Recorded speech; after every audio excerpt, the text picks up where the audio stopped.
Welcome in to another Running with the Timberwolves podcast on the Believe Sports Network. My name is Gabe Anderson, and I'm joined, as always, by Chris Emerson. Chris, how we doing? Hey, we're doing great, man. Preseason basketball is on, and we're right around the corner from the season. One thing that I do love about preseason basketball is, and I know this should not be an issue for a well-rounded person, but I'm not a well-rounded person. I can watch the game without being stressed out. Right. Yeah. Like, it's just like, oh, we missed. Okay. I mean, let's work on that in practice. Another note, we are playing, as we're recording this, we are playing the New York Knicks at MSG, and of course, they have Karl Anthony Towns. And I told you this before we went on, but it is impossible to watch Cat with the ball without doing Cat-isms. Like, he gets fouled and go, oh my God. Be at a next level. Oh, Towns. Oh my God. Case and vote with a triple double. Oh my God. I like watching him on other teams more than watching him on my team, to be completely honest, for that same reason. Yeah, and don't get me wrong, I love Cat. Like, if we look over here, I got a autographed Cat jersey, which is one of my favorite prized possessions. But Cat's a little savvy. Cat's a little yeah, he's a little sassy with it. So it's always fun to say the SEC or whatever. Anyway, make sure to like, share, and subscribe on YouTube. Give us a 5-star rating on Spotify and or Apple. By the way, I do want to mention, coming up the pipeline, we do have a big video coming out. I don't exactly know how it's going to look, but to give you a little preview, 2 words, David Kahn. So that video is going to be coming out. I don't want to say soon, but keep on lookout for. I would say I want to be done with that video at least by the end of November. So it's going to be a fun one. I got a lot of great ideas with it. Chris is going to be part of it too. So just keep on lookout for that. Anyway, let's start off the show with a new segment, and I will create eventually like an intro for this. It's the question of the week. So what we want you to do, if you got a question for us, comment on any of our Instagrams, comment on our X account, comment on YouTube, comment on Spotify. We look through them all. So if you have a question for me or Chris from the previous episode, or just one you want us to tackle, just comment on one of those. And let's get to it. Tonight's question of the week is from YouTube. It is at m.overland6976. And he says, and this is in response to the last video with Charlie Walton that we had on. We were talking about Terrence Shannon Jr. So he says, Chris, as long as TSJ can blow by guys with either hand, how are opponents going to scheme against him? That doesn't make that team better, ? If they give him ant treatment and sit in the gaps or double him, doesn't that create an advantage for us? And thanks so much for at m.overland6976 for the question. Your response to his TSJ question. Yeah, I mean, he's right. If he can blow by every one of his defenders, that's going to be great. The problem is, like what I was talking about with Charlie, is he needs to add a consistent 3-point shot, because if he doesn't, guys are just going to play off him, and you're not going to be able to blow by a guy that's standing 5 feet off you or 6 feet. You just can't. And if he can, then that's amazing. But I mean, what are we talking about? Like, this guy isn't the fastest player to ever be alive. Like, he's not quite that dude. So, I mean, in a vacuum, yes. If he can get to the rim with either hand every single time he drives, that's going to be great. But that just doesn't happen. Anthony Edwards can't do that. And he's not a better driver than Anthony Edwards. So it's just a growth for him. I'm not saying that Terrence Shannon Jr., we should cut him. All I'm saying is he was drastically one-sided his first year. And he needs to add more to that, because much like in Major League Baseball, a rookie will come up and you'll hit 350, for the first half of the season until these pitchers figure out what he can and cannot do. And then by the end of the year, he's hitting like 210. People figure out stuff. They get film. He needs to add more to his game. And to be honest with you, he's been adding more. Like I've been seeing him, not just blindly running directly to the rim. He's been dropping the ball off for our bigs right at, in the dunker spot. He's been, yeah. To answer your question, yes, if he can blow by everybody, that's going to be great. I'm just saying that that's not possible. Hey guys, just wanted to pop in and say that we are excited to be working with 612 Tees again this season. 612 Tees is an awesome local company that makes comfortable and affordable unique tees for you to wear on game day or any day to support your favorite Minnesota teams. Check out these elite Wolves tees like the Minnesota Ice tee with Ant-Man about to posterize a poor defender. Or maybe you're looking for a big jelly shirt like this classic Nas Jaws tee. Or maybe you want to sport the future with this fresh-looking Rob Dillingham tee. Vikings fan? Well, 612 Tees got you covered. With Justin Jefferson tees, Harrison Smith tees, and even the super freak Randy Moss on your chest. There is something perfect for you on the brand new website 612tees.com. And at checkout, use our promo code RUN25 to get 25% off your first order. Or use the link in the description, and the discount will be automatically applied at checkout. What I love about 612 Tees is they're always innovating. Cole over at 612 Tees is always coming up with new ideas, new shirts, and I guarantee that you'll find one that you'll love at 612tees.com. It's the #1 way that you can support the channel. So check out 612tees.com.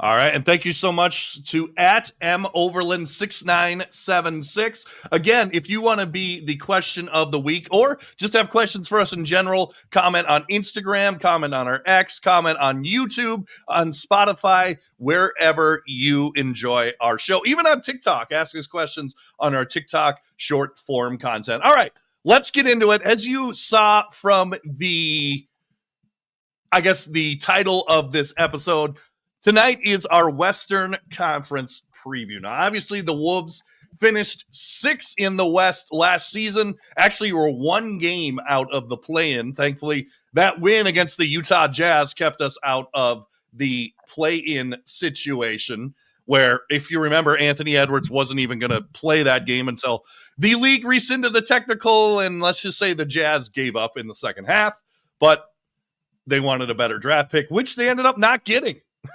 So just shows you what tanking does for you. But anyway, so the Wolves over-under for total wins, according to FanDuel, is 49.5. And I'm going to ask you in a second over or under on that. But before I do, I want to go through the past results of the Wolves facing their official over-under number.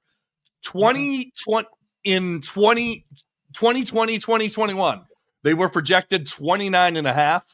Their actual win total, 23. So they were a minus 6.5 there.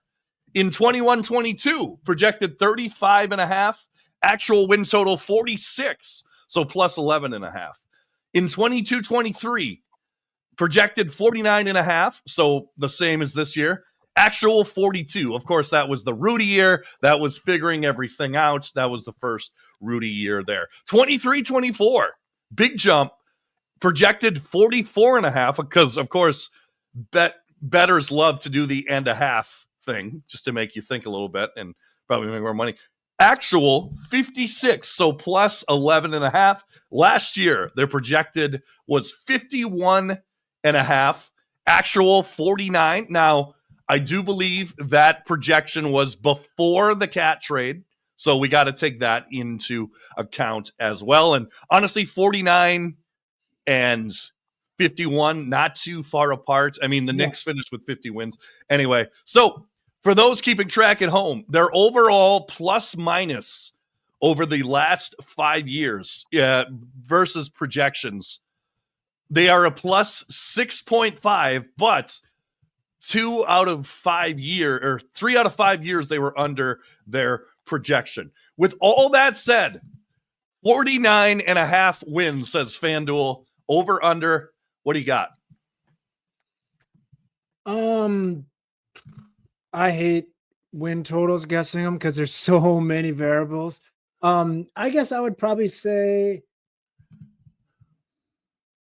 under maybe a couple, maybe, I mean, right around there. I think the West is going to be kind of a dogfight at the top. So I don't know if there's going to be, yeah, I mean, it's obviously pretty close. I'd say maybe under by 1 or 2. Okay. All right. So I you're don't know. and we'll get into our Western Conference predictions in a moment. But so you're thinking that, much like it has been in past years, there may be a bunch up in the Western Conference where you may only need 46, 47 wins to be a 4 or 5 seed. You're thinking like, and then it's going to be a dogfight all season. Is that kind of what you're thinking? That is what I'm thinking. And I'm thinking that, some teams really want to get out in the regular season to like stamp who they are. And I'm not sure if we're that team now. I think we might be resting more. I think we might be, playing more for the long haul since we've went to the Western Conference Finals 2 years in a row. I'm not 100% sure that getting the most regular season wins is the exact goal of the team. So, on some games that might not matter quite so much, we might rest some guys. Win totals is just, to me, it doesn't really mean much of anything because, it depends on are you playing are you playing a Golden State team that's resting Curry, or are you playing like there's so many variables that you can get 4 or 5 wins that really you might not have before, or vice versa. Yeah, I'm more of a standings, like where are you going to finish in the standings type guy.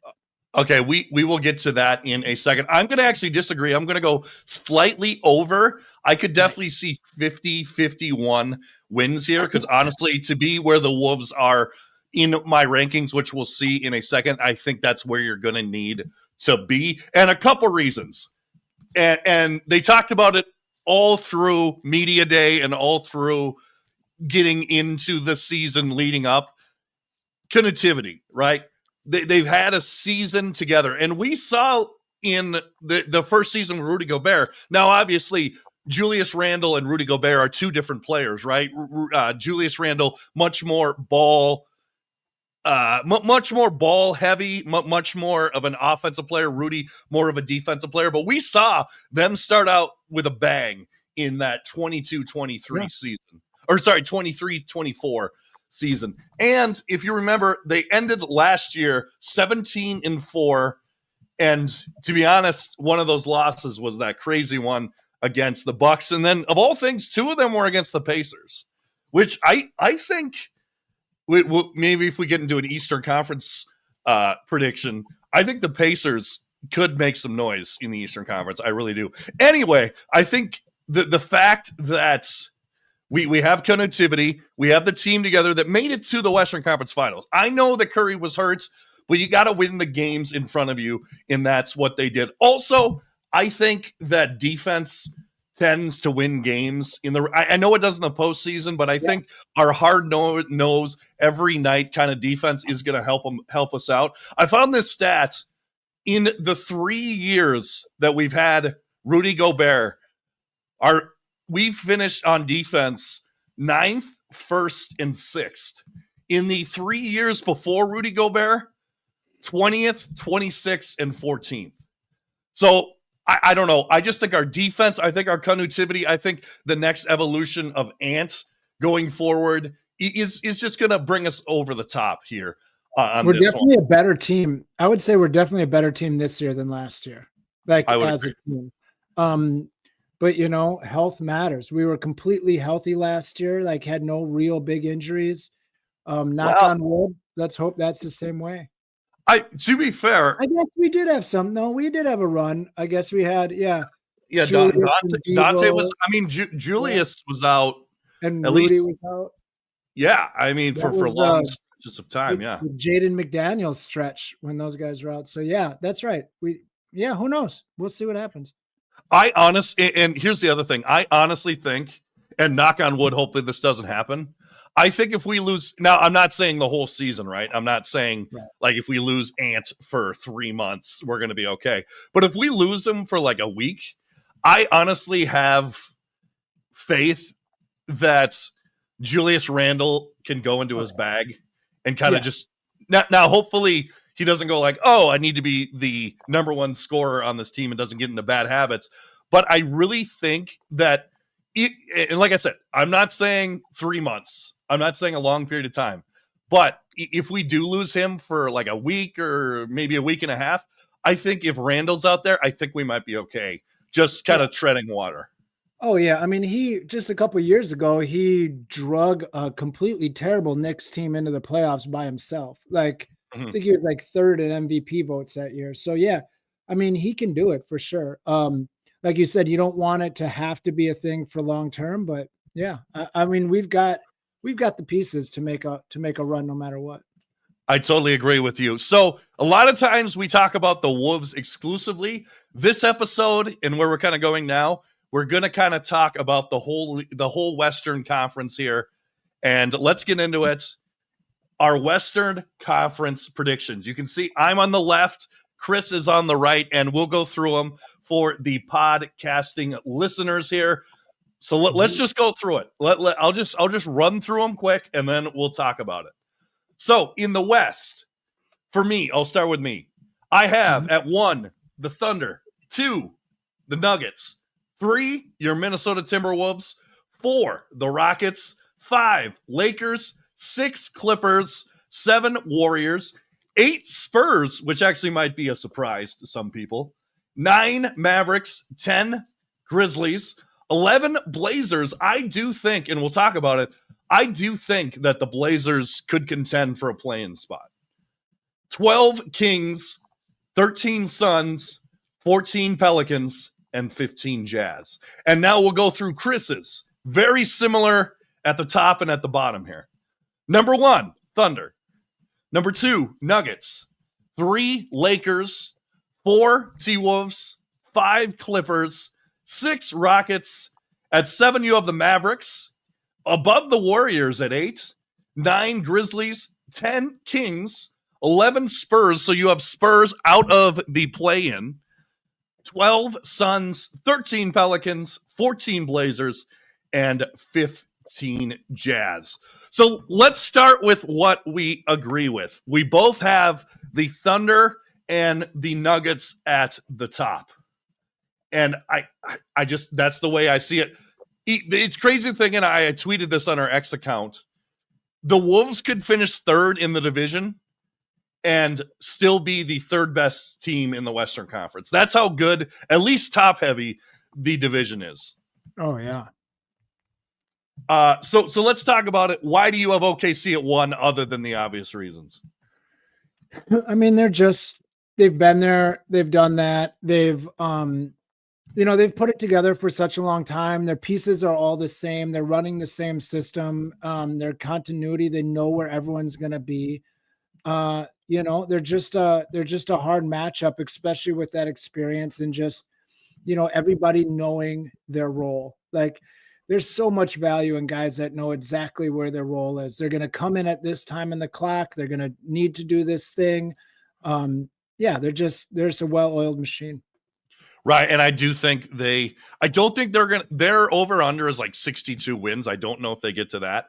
But like you said, I mean, they're coached well. They have guys that can just come off the bench and fill in. I mean, I was looking at their offseason additions and like losses. Just nope, they're the same team. If you look there, I think I saw a stat. They have 95% of their score. A lot of like the Wolves. Like they basically have the same team coming back. It's just everyone's a year older and wiser and closer into their prime. So, but I will say this. The last team to win the Western Conference and then the next year go to the Western Conference Finals again hasn't happened since the 17-18 Warriors. So no team has won, even gotten past the second round. No team since the 17-18 Warriors have won the Western Conference and then went back to the Western Conference Finals. Dallas missed the playoffs. Denver went to the Western Conference semis. Warriors went to the Western Conference semis. Suns went to the Western Conference semis. Lakers out in the first round, and then the Warriors missed the playoffs. So, I mean, I don't know. Could that continue? Yeah, I think I agree that the Thunder are going to be one. Let's go to the other team we agree with, the Denver Nuggets at 2. I think the addition of Cam Johnson is going to be huge for them. I think that he fits right into what Jokic wants to do, which is drive, draw a double team, and then kick out with his amazing passing ability. Although I was looking, Cam Johnson, although he's been close, I think he shot the same 3-point percentage as Dante DiVincenzo. But he hasn't shot over 39% from 3 in like the last 3 seasons since he went to Brooklyn. Now, a lot of that could be the fact that he's playing on a worse team and a lot of shot chucking, a lot of shots you have to take, so that could go up. The other down part I have about Cam Johnson is he has had trouble staying on the court, which may be less of a factor in Denver because they have other guys that can fill in. But I think he's played over 65 games like once in his NBA career. But what are we thinking about the Nuggets? Why do you have them at 2? I mean, it's a lot like the OKC. I mean, Cam Johnson definitely is new to them, but he's going to play the same role as Porter Jr. did or Michael Porter. Yeah. And, I think it's plug and play for them. They've got all their main pieces. They've got all their main guys. They've got some role players off the bench and Watson and some just tough guys that are getting older and, better, more accustomed to the league. They're just, everyone knows their spot. That there's a lot of value to that.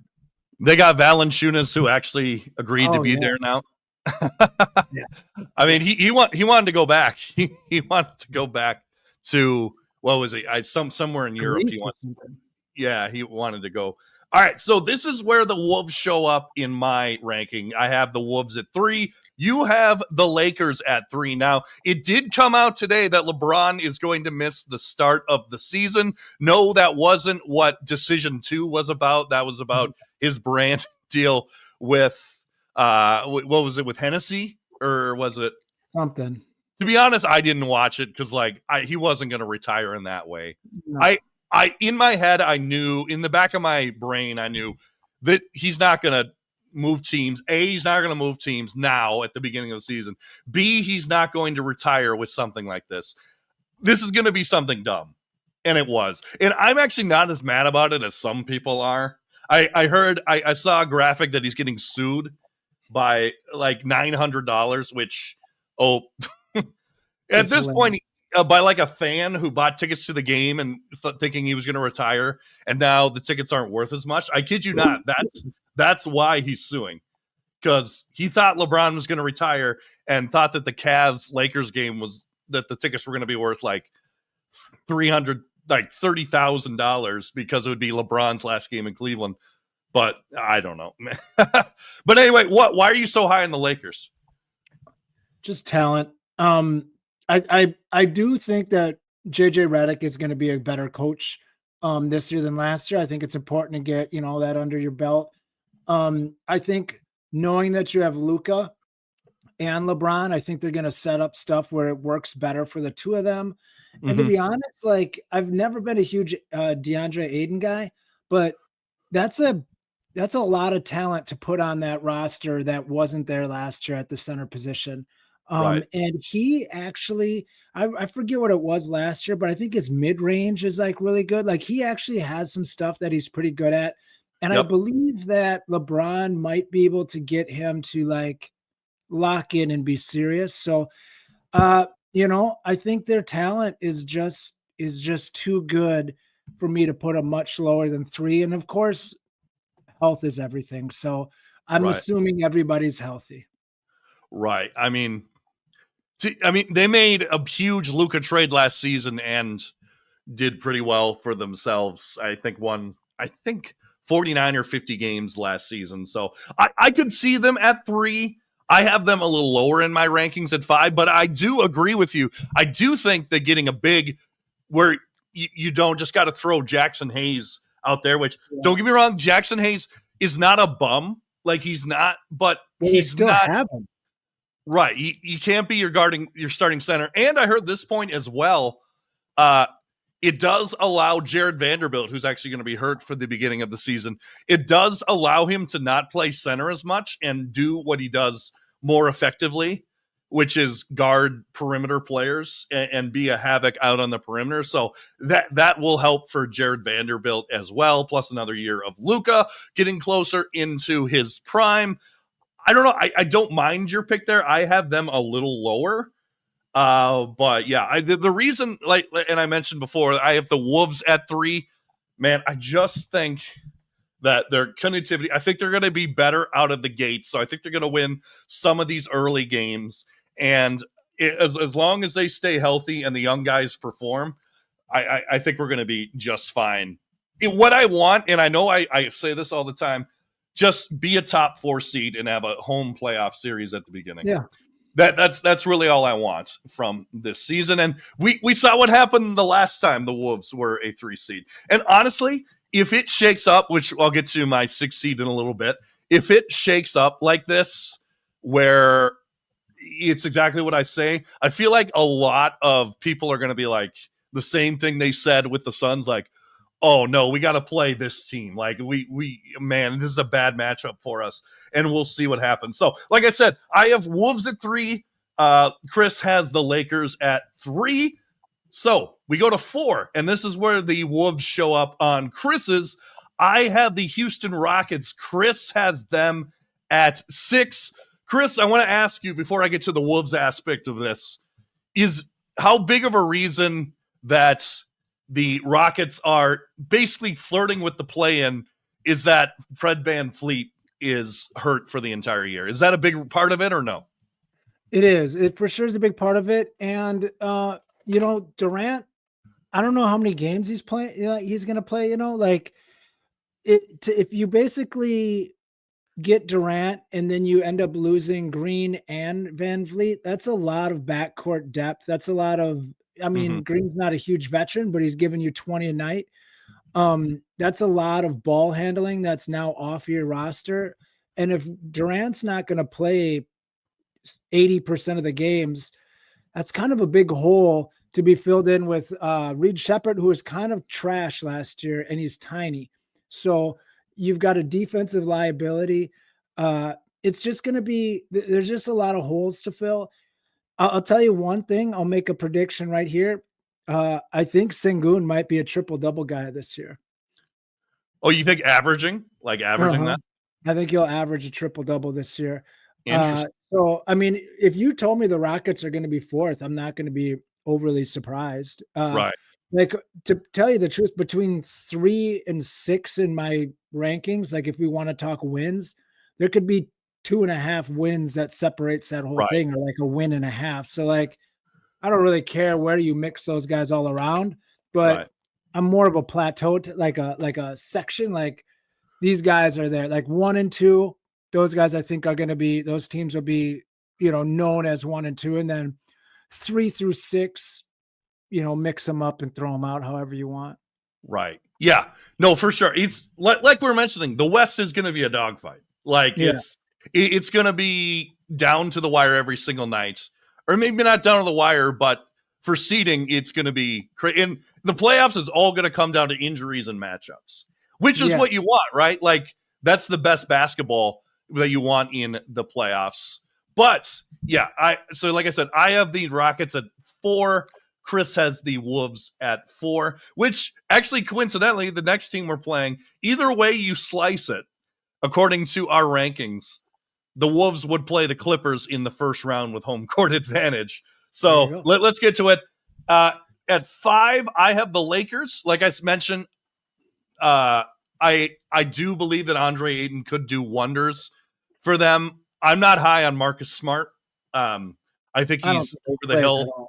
Yeah, my friend's a big Memphis fan, and he was saying pretty much the whole Memphis thing was a wash. Maybe he rejuvenates his career, but I don't know. I don't see him making too much of the confidence. But let's talk about the other LA teams.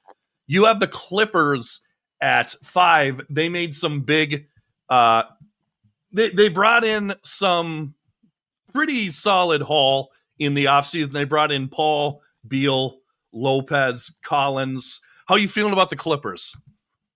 Talent. It's kind of like the Lakers again. They just have so many. They're so deep and they're so talented that they're going to be able to rest guys, and then still put in a star to pick up that slack. So I think they're gonna, if again they stay healthy, like Zubac is a beast. Like he's really coming into his own as like a legit top 5 center in the league type player. And now when they've got a legit power forward next to him, that's just going to make him more uh dangerous. And with Kawhi, when he's healthy, like a lot of times he'll play almost the whole year. Like they've just got so many bodies that I think that Yeah. it's going to be hard to keep them out of a top 5, top 6 win total just because they're that talented. Oh yeah, absolutely. And that was their problem last year, was replacing guys when they would go down, and now they got guys off the bench. Like, I mean, Harden goes down, you replace him with Paul. I mean, I know they're both old, right? But like that's still a pretty good. I think a lot of teams would or Beal. Like, you replace your Harden with Paul. Like if it was 2015, that would be like, oh my gosh, like the best backcourt in the league. Obviously a little older, but I mean, I think a lot of teams would take that option. And I agree with you. I think the Clippers are going to be good. Like I said, what worries me is their injuries potential and how old they are. Like everyone on the team, and we'll talk about the Warriors in a little bit, but everyone on the team, like even the younger guys on the team, like Dunn, like Ryan, who was the Wolves guy that we had Dunn, Chris. that we draft? Chris Dunn. I mean, he's like 30. He's like 31. So everyone is geriatric or close to on that team, and we'll talk about that more with the Warriors. Again, I have the Clippers at 6. Chris has the Clippers at 5, and then Chris has the Rockets at 6. We kind of talked about them a little bit. So let's get into the play-in teams right on cue. And I feel like some people might disagree with this. I like the pick, but Chris has above the Warriors, he has the Mavericks at 7. So you are believing in this Cooper Flag, Anthony Davis, maybe have Kyrie Irving coming back later on in the year. We'll see what they do with that. Kind of a almost 90s NBA defensive style of games where you got a bunch of big guys, tall wings, and just a defensive havoc night in, night out. You're a believer in this version of the Mavericks, it sounds like. In a way. So I would say that, like I was talking about plateaus, I would say there's definitely a plateau that cuts off right here. So I could even move the Warriors down. I'm more of a disbeliever in the Warriors and a disbeliever in pretty much a lot of the teams. I probably could have moved the Spurs up. I sort of forgot that they've added so much talent, but I'll talk about them in a second. I like the Spurs. Yeah. The Mavericks, I think they've got a lot to prove. I think everybody's was laughing at them. I think everybody's kind of pointing their fingers about how dumb they were to trade Luka. Anthony Davis comes in, 35 pounds heavier than ever, or whatever. So I think there's a lot of fingers getting pointed at them, and I think they're going to have kind of a chip on their shoulder, and they're just going to play hard. I mean, Anthony Davis, one of the best defenders ever. Lively, one of the, a great young defender. Supposedly Cooper Flag will be a good defender. We'll see. And then if Kyrie Irving can stay healthy and he can steer that ship, it'll be kind of fun to see a Kyrie Irving run offense where he's right. So yeah, I'm kind of excited to see what they do, but there's a big drop off from 6 to 7 on my list. I will say Kyrie might not come back until later in the year, but we'll have to. When I'm thinking about mine, I'm thinking more like, how good is this team at the end of the year? Like teams that I'm worried about. Maybe not, this might not be standings, but just, these are what I think the best teams will be. Right. I get it. I don't know. I feel like D'Lo is going to need to have a big year for them. He's going to need to become, he's going to need to become definitely their 3-point shooting, because I mean, they got Klay Thompson there, one of the former Splash Brothers, but I mean, this team is going to struggle shooting the 3-pointer, in my opinion. But I mean, not bad off the bench. PJ Washington, Najee Marshall, Max Christie, Daniel Gafford. I mean, that's a nice 4 right there coming off the bench. It's just going to be like we mentioned, can Clay and Davis stay healthy? Davis is going to be wearing the goggles this year, so maybe that'll help him with his eye trouble a little bit. But yeah, I can see the Mavericks doing some things, being in play in contention. And then, of course, the big question, Cooper Flagg. I mean, everyone's excited to see him. I mean, to be honest, I think he should be in Utah or the Wizards. I talked about this. I saw tweets saying, "Oh, this is after losing Luka Doncic. This is so good for the Maverick fans." How about the team? How about the Jazz, who have been bad for 4 or 5 years? How about the Wizards, who have been horrible for 4 or 5 years? Oh, poor Mavericks. Poor Mavericks.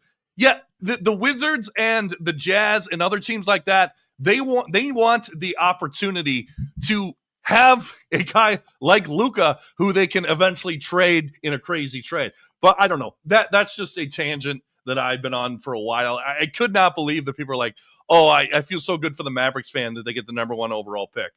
Like, no, that should go to a rebuilding team who are still stuck in limbo. Like we'll talk about in a second. Jazz are going to be horrible this year, and they're probably going to trade Lauri Markkanen. But anyway, let's move forward. So let's talk about them. At 7, I have the Warriors. At 8, you have the Warriors. So we both have the Warriors in the play-in. Let me go through their projected starting lineup and their ages.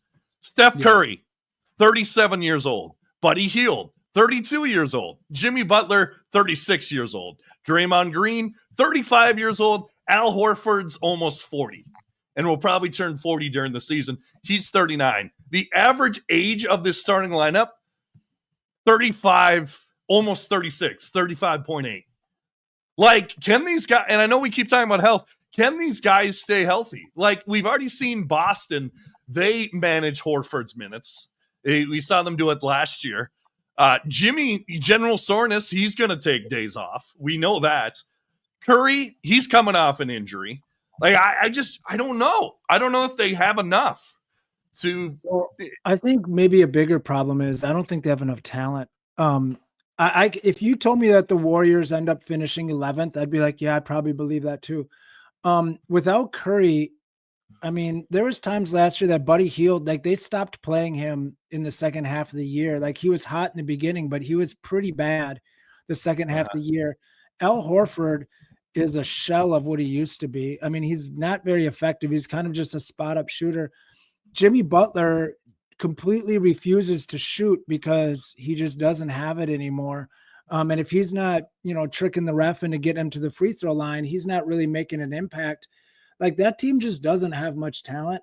And people have to realize that the guys that you loved when you were like 5, 6, 7 years ago, like they don't stay at that level forever. Like Father Time is undefeated. So these guys get worse. Like it's not everyone's LeBron James. So yeah, I mean, I'm definitely, I would sell on the Warriors. I would take the under on whatever win total that they have for them because I just don't believe in them. And I could have moved them down more. This was just sort of a quick thought, but the problem is some of the teams, I guess the Spurs is the only team that now looking at my list, I would have moved up quite a bit, but I have a lot of questions with a lot of these last teams. Yeah, and we talk about the Warriors here. What will we see out of Jonathan Kuminga? Because we had that whole standoff they just signed him like a week ago or a couple days ago. It doesn't sound like they want him. I mean, Curry's been saying that they want him, but that might just be lip service. Who knows? Who knows what's going to go on with that? But I think for scoring wise, I think they may need him. I think they're going to need Jonathan Kuminga to come and score 15 points a game, which he's capable of. He showed that in the playoffs against us. Now, maybe that was out of necessity a little bit because let's be honest, that Warriors team without Curry, terrible. Other than getting lucky, that was not a good team. If that team without Curry that we played in the Western Conference semis, if that's their team all year, they don't make the playoffs. They're not making the playoffs with that team, which is a testament to how good Curry is. I mean, Curry went on a tear last season. But to your point that these guys get older, is he able to carry the team that much this year? We'll see. I think they were like 22-5 with Curry and Butler both playing. But the question is, how much will they play? I do think in this scenario, based on the other teams, and in my ranking them being a 7th seed, I do think they end up making the playoffs. I do think that. And then they could be, if all their guys are healthy, they could be scary in the playoffs. But we will see on that. All right, let's move forward. Did we talk? Yes, we did talk about the Mavericks. Let's go to 8. You have the Warriors. We talked about that. I have the Spurs. Now, I think this could be a breakout year for Victor Wembanyama. I actually think he could get MVP votes. I really do.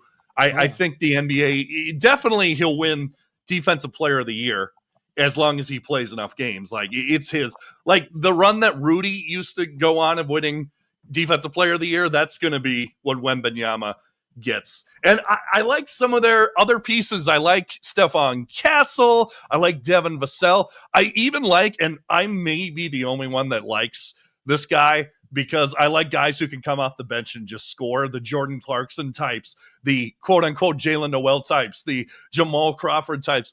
Did I forget who I was going to talk? No, I like Keldon Johnson. And I know Keldon Johnson, yeah. I do like Keldon. I would love Keldon Johnson as on this team as someone who could just come off the bench and score. And I don't know. I think if Wemby plays enough games, I think there could be a play-in team. I really do. Maybe even make it. I find it hard for them to make it to 6. I'll say this, and particularly De'Aaron Fox as well, pushing the pace, playing with Wemby, them learning how to play with each other. I think actually they could be a dangerous team. And before I throw it to you, the fact that I put on Twitter a little bit ago, the Wolves play the Spurs 3 times this season. Every single time it's on a back-to-back. So every time they will probably, or maybe not every time, but the Wolves might be reeling when they play the Spurs. Anyway, what do you think about San Antonio? I mean, they're going to be an interesting team. Dylan Harper, we'll see what he has. Like, Harper too. If he can make an instant impact, like, oh boy. Luke Cornett, like, I know that a lot of people joke about him like a weird looking tall white guy. I kind of really like him, and I kind of really like him on that roster. The rookie they got, Carter Bryant, is supposed to be like first team all NBA defense guy right away. Like Kelly Olynyk, I love him as like a Swiss Army knife type big guy. They've just got a good roster. I mean, and they're fairly deep. So I'm a big fan of what the Spurs are doing, building around Wemby. And if they unlock Wemby and don't hold him to, I mean, there's a lot of the season where they didn't let him play more than 25 minutes a game. Right. I mean, if they let him go, I think, like you said, top 2 or 3 in MVP voting isn't completely out of the question. Oh, absolutely. If it's not this season, it's coming. It's coming soon. For sure, for Wemby. And one thing I did want to mention, I know he's not everyone's favorite player. He shoots weird free throws with one hand. But I kind of like Jeremy Sohan. And I know the point guard experiment didn't work with Pop, which that was never going to work anyway. But what I kind of like is we need more players in the NBA. And believe me, I'm not saying that Sohan, talent-wise or antics-wise, is this guy.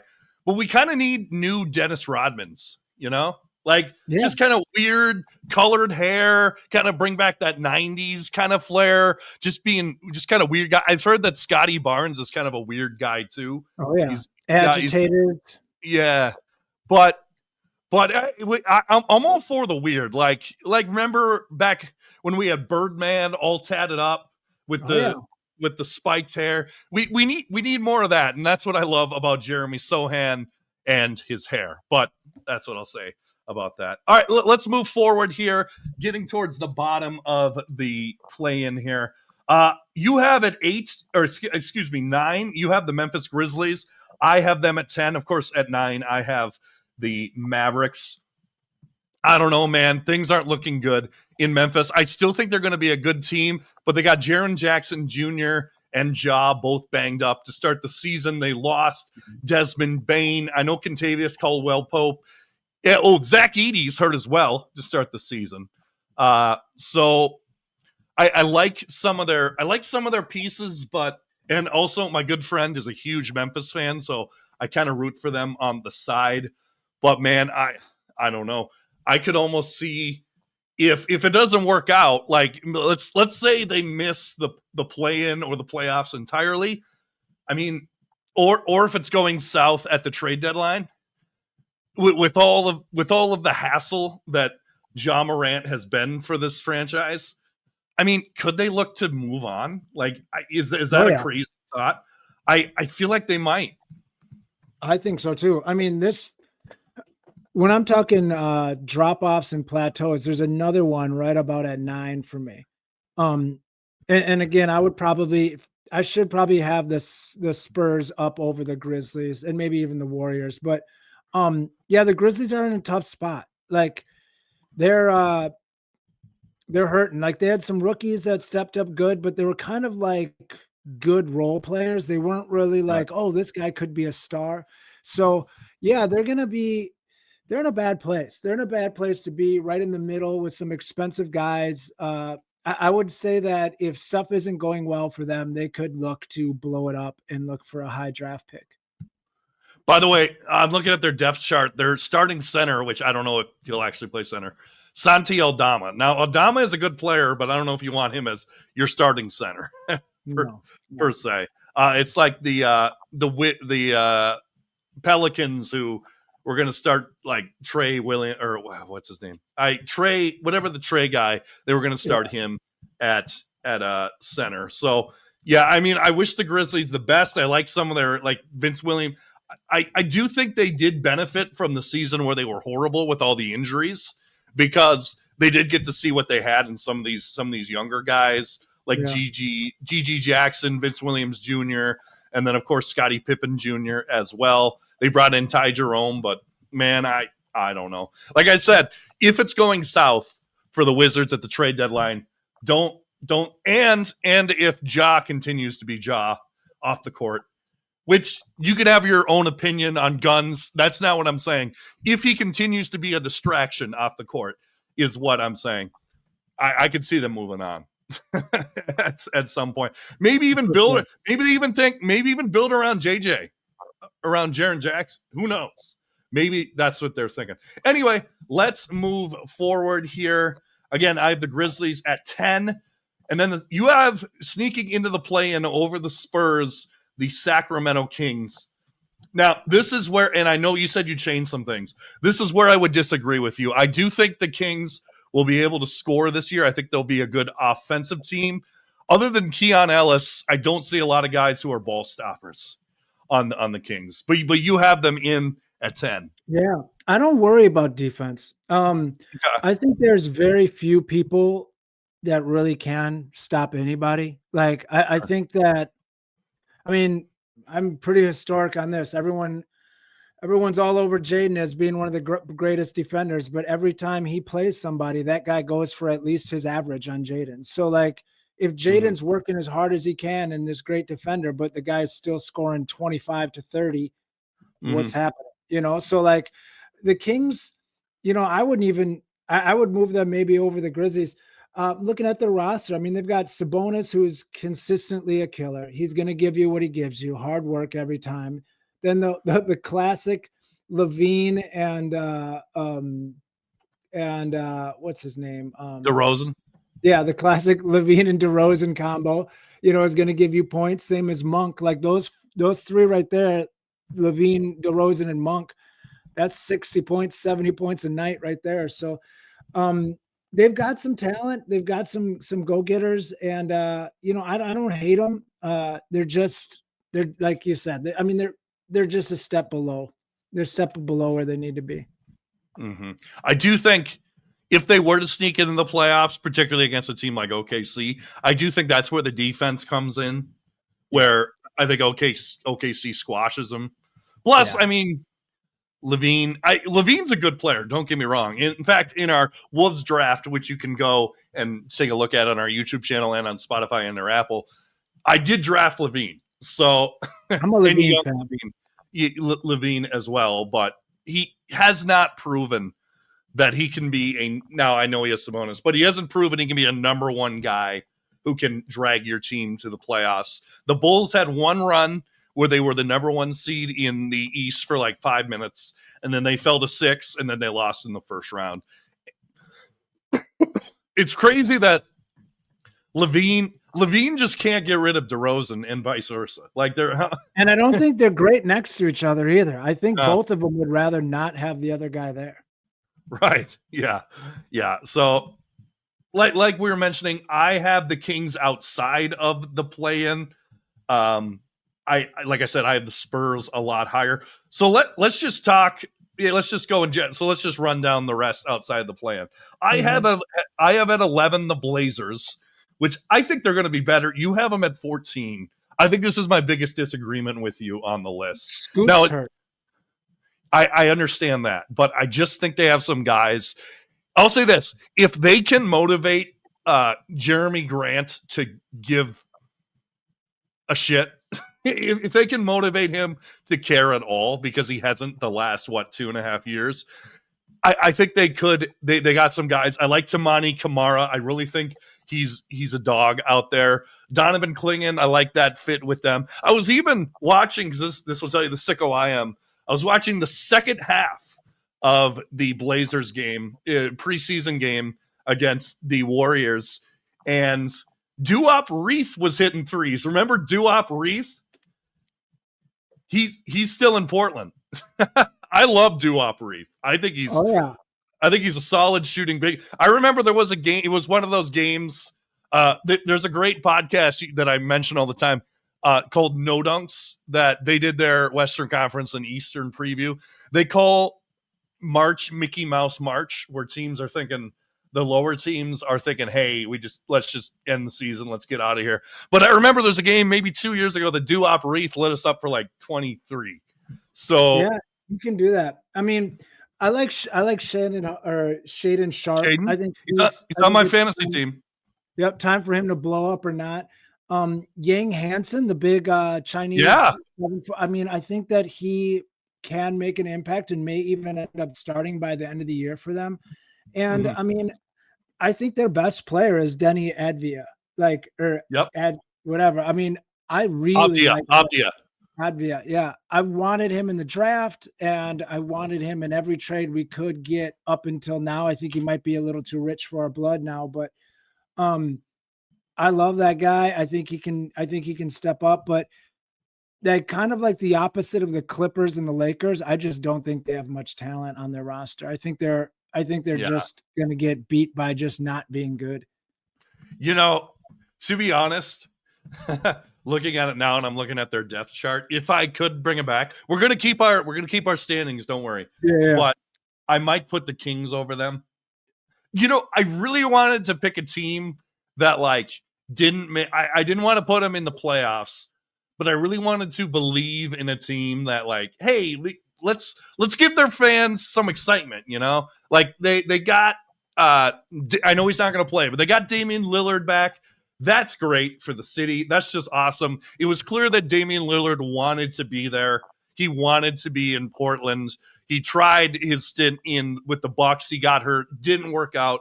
And now he can, be a mentor to guys. I know he's making a ton of money, but just build up the young guys. It's clear he went to Weber State. Portland is where he wants to be, and that's great that he's back there. And he's getting paid millions of dollars to rehab. So not a bad gig. That's it's kind of like, and Wolves fans will remember this and we mentioned this on the last podcast too. It's like when KG came back, right? He's not going to lead us to a championship. He's not going to play 70, 75 games a year. But it's almost like when the team's struggling, a little comfort food, right? Like, hey, we might not win an NBA championship this year or be in the playoffs, but remember the guy who made lights out threes against the OKC Thunder and threw us into the Western Conference Finals? Remember that guy? Well, he's back. So, and remember the guy who had huge blocks in a huge game against Sacramento for the Wolves? That guy's back. Yeah. So it's just a little comfort food while they rebuild. So yeah, I would say a little high on the Blazers. So 12, I have the Kings at 12. We talked about the Kings. Suns at 13. Pelicans at 14. And then, man, I think it's going to be a tough year for the Utah Jazz. I'm sorry, Jazz fan. See, this is what I'm talking about, though. Like, this is, and I'm not saying that the tanking rules are broken or anything, but like Cooper Flag should be with the Jazz, man. Like, he shouldn't be in it with the Mavericks. Cooper Flag, if the Jazz were a bigger market, he'd be there.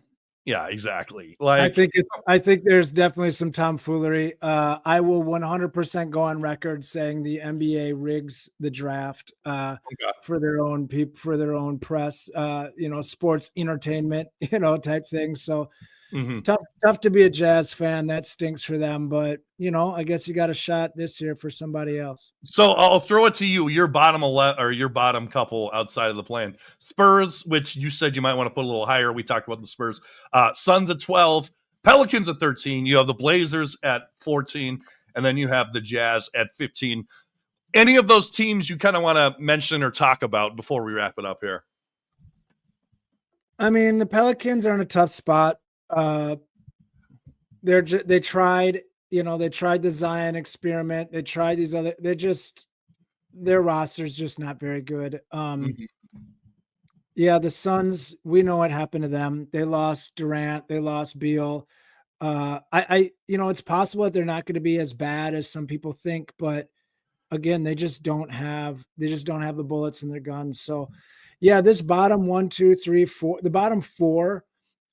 They're just bad teams, and they're gonna be bad. Just right. How it works, and especially when the Western Conference is so like 1 through 6 or 7 is so powerful that's just a bad look for the bottom 3 or 4 because they can't get a break. I mean, they're just getting beat on every night. So, it's gonna be a long season for their fans.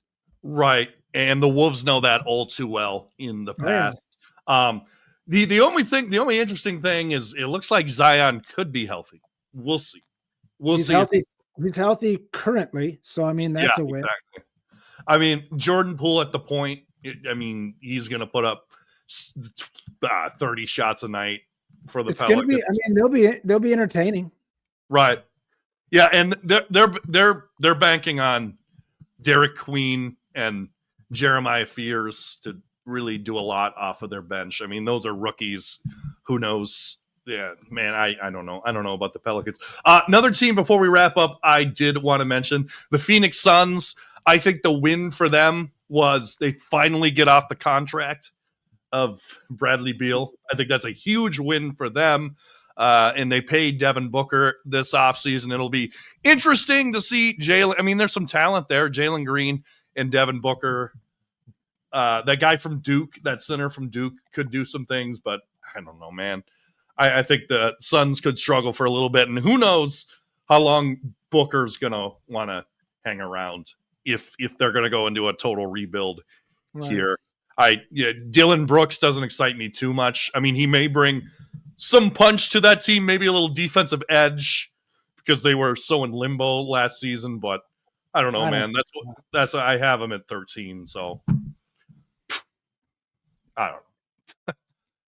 It's nice to be talking about the Wolves as a top 4 seed and not a bottom 4. So I mean, it's just great to be a Wolves fan where we've had decades where we would be laughed at to talk about them in the top 8 and back-to-back Western Conference Finals appearances. Man, we're in a great place, and I just can't wait for it to start.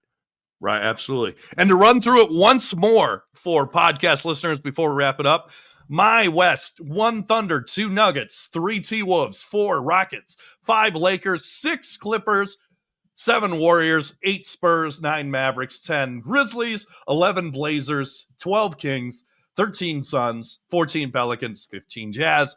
Chris, which is probably the correct answer because Chris is usually right. 1 Thunder, 2 Nuggets, 3 Lakers, 4 T-Wolves, 5 Clippers, 6 Rockets, 7 Mavericks, 6 Warriors, 9 Grizzlies, 10 Kings, 11 Spurs, 12 Suns, 13 Pelicans, 14 Blazers, And once again, at 15, we have the Utah Jazz. I think Lauri Markkanen's going to get traded. That's my prediction. I really think so, unless, I don't know. Unless they're asking too much. Right. Why keep him around?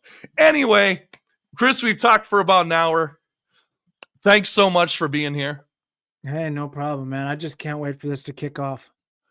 Me neither. In fact, I'm going to go and watch the taped, I guess not taped. Who tapes anymore? This isn't, 2004. Although I am old enough to remember the horror of someone taping over your favorite show, like on the tapes. Or there's a famous, because me and my family used to watch this a lot. There's a famous Everybody Loves Raymond episode where I believe Ray tapes over the wedding with a, I think it's like a football game. So anyway, classic comedy.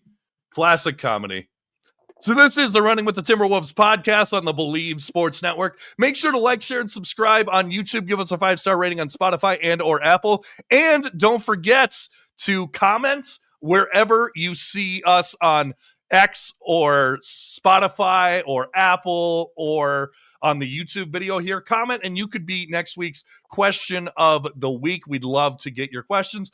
And most importantly, don't forget, go to 612tees.com. Use promo code RUN25. That's RUN25 to get 25% off your first order. Cole does a great job. He's got a brand new website. So check him out, 612tees.com. The link is in the description. And as always, go Wolves.